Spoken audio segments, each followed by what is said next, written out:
નમસ્કાર દર્શક મિત્રો, કેમ છો બધા? મજામાં જશે? તો આજે આપણે વાત કરવાના છે ગુજરાતી ફિલ્મ ઇન્ડસ્ટ્રીના સુપરસ્ટાર વિક્રમ ઠાકોરની આવનારી નવી ફિલ્મ વિશે। તો દોસ્તો, ચેનલ પર પહેલી વાર હોય તો સબસ્ક્રાઈબ કરી લેજો।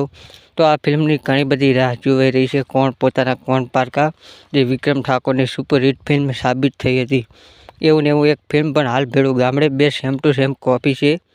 પણ દોસ્તો, કોણ પોતાના કોણ પારકા ઘણી બધી રાહ જોવાઈ રહી છે અને ઘણા બધા લોકો રાહ જોઈને બેઠા છે કે આ ફિલ્મ ક્યારે આવશે। તો દોસ્તો, એની વાત કરીએ તો પહેલાં વિક્રમ ઠાકોરની ફિલ્મ હતી રખેવાળ। તો દોસ્તો, રખેવાળ ફિલ્મના ડાયરેક્ટર હતા હર્ષુભાઈ પટેલ ને આ ફિલ્મના પણ ડાયરેક્ટર છે હર્ષુભાઈ પટેલ।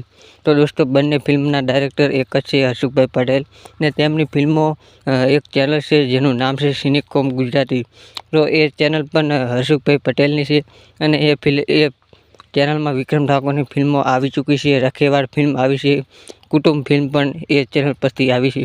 તો કદાચ દોસ્તો, કોણ પોતાના કોણ પારકા ફિલ્મ પણ સિનેકોમ ગુજરાતી ચેનલ પર આવી શકે છે, કારણ કે વિક્રમ ઠાકોરની અને હર્ષુભાઈ પટેલ ડાયરેક્ટર હોય એટલે ફિલ્મ બધી સિનેકોમ ગુજરાતી ચેનલ પર જ આવે છે।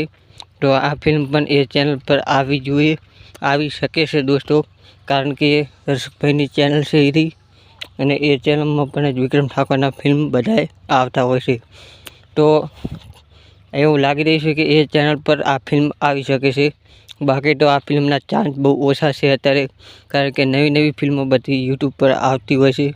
તો આ ફિલ્મ પણ અટકાઈ ગયેલી છે।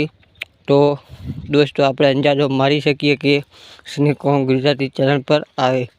તો દોસ્તો, મળીએ છીએ નવા વિડીયોમાં। ત્યાં સુધી જય હિન્દ, વંદે માતરમ।